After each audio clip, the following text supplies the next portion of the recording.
1, 2, 3, come on. Come on, come on.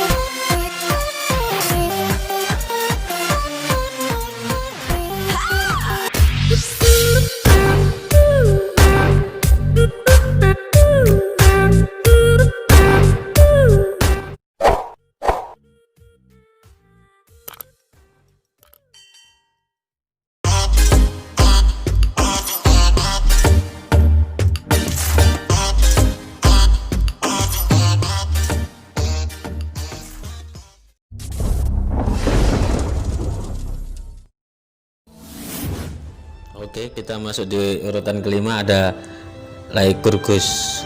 Lycurgus dikenal sebagai orang yang membentuk salah satu negara di kota Yunani, Spartan, dan menjadi salah satu kekuatan militer yang paling ditakuti di masa lampau dalam kurun waktu antara abad ke-7 dan 9 Masehi. Dia juga disebut ahli hukum terkenal, dikatakan telah membuat reformasi sistem yang menangani segala sesuatu mulai dari pernikahan, seks, kekayaan, sampai cara membesarkan anak. Hukum Lycurgus yang paling terkenal adalah Agoge. Kalau kalian tidak tahu Agoge adalah program pelatihan multitahun yang ketat yang dirancang untuk membuat anak-anak Spartan menjadi pejuang yang tak kenal takut. Menurut legenda yang ditemukan, Lycurgus percaya diri dalam reformasi yang mengumumkan bahwa ia akan pergi ke Delphi untuk berkorban ke Apollo. Namun sebelum berangkat ke Delphi, ia memanggil majelis orang-orang Spartan untuk berkumpul, dan semua orang dan para raja di Gerosia, dan mengambil sumpah yang mengikat mereka untuk mematuhi hukum-hukum yang telah dibuat Lycurgus sampai dia kembali. Dia melakukan perjalanan ke Delphi dan berkonsultasi dengan Orclay yang memberitahu bahwa hukumnya sangat bagus dan akan membuat rakyatnya kuat. Dan dia kemudian menghilang dari sejarah. Dia hilang tanpa arah. Terus ada toko yang memberikan teori bahwa Lycurgus kelaparan sampai mati saat perjalanan ke Delphi. Ya, kita masuk di urutan keempat, ada Robin Hood. Robin Hood memang terkenal sebagai pahlawan atau superhero dalam film Batman. Sebenarnya ini cerita rakyat abad pertengahan, tetapi apakah kisahnya berdasarkan dengan fakta?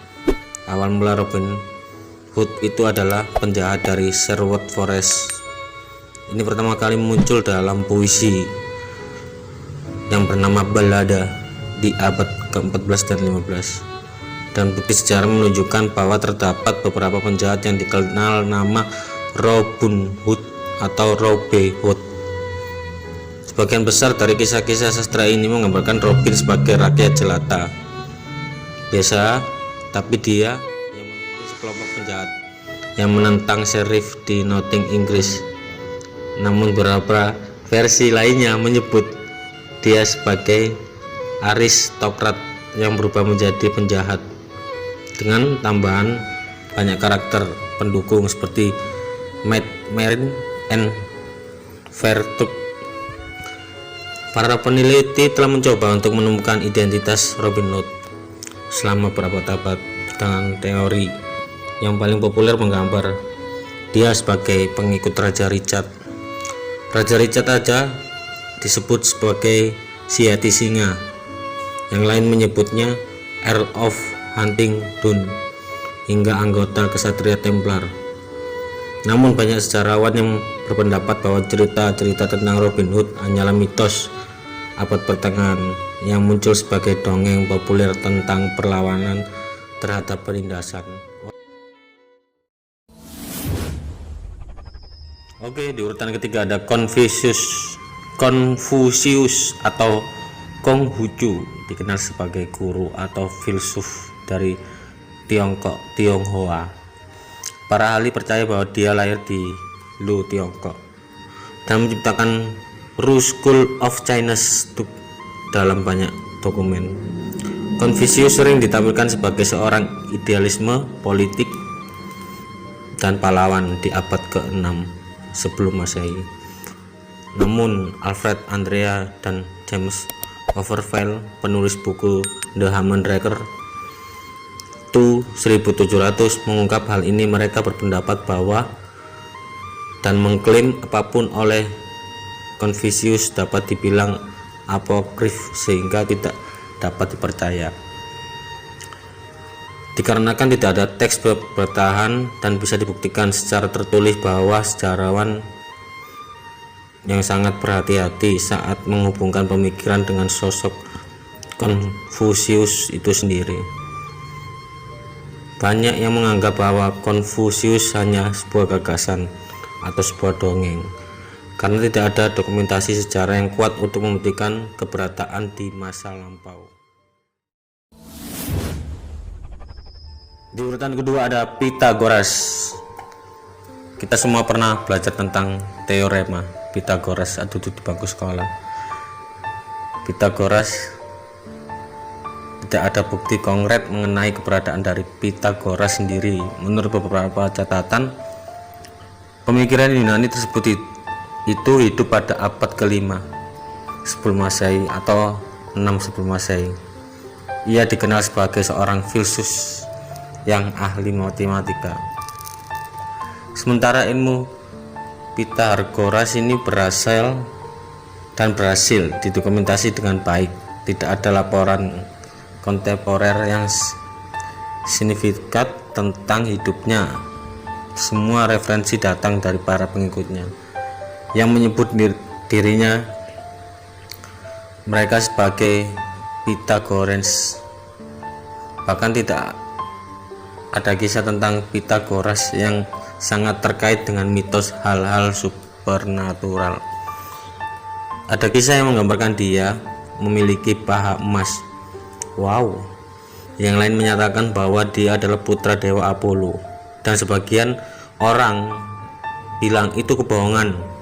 Kontradiksi ini mengisyaratkan bahwa Pythagoras hanyalah seorang tokoh fiktif atau palsu, atau bahkan dibuat-buat oleh sebuah sekte agama. Bahkan jika Pythagoras benar-benar ada, mungkin bukan pertama kali menemukan teorema matematika yang terkenal itu, karena bukti sejarah menunjukkan bahwa orang-orang Mesir telah menemukan rumus itu terlebih dahulu daripada dirinya.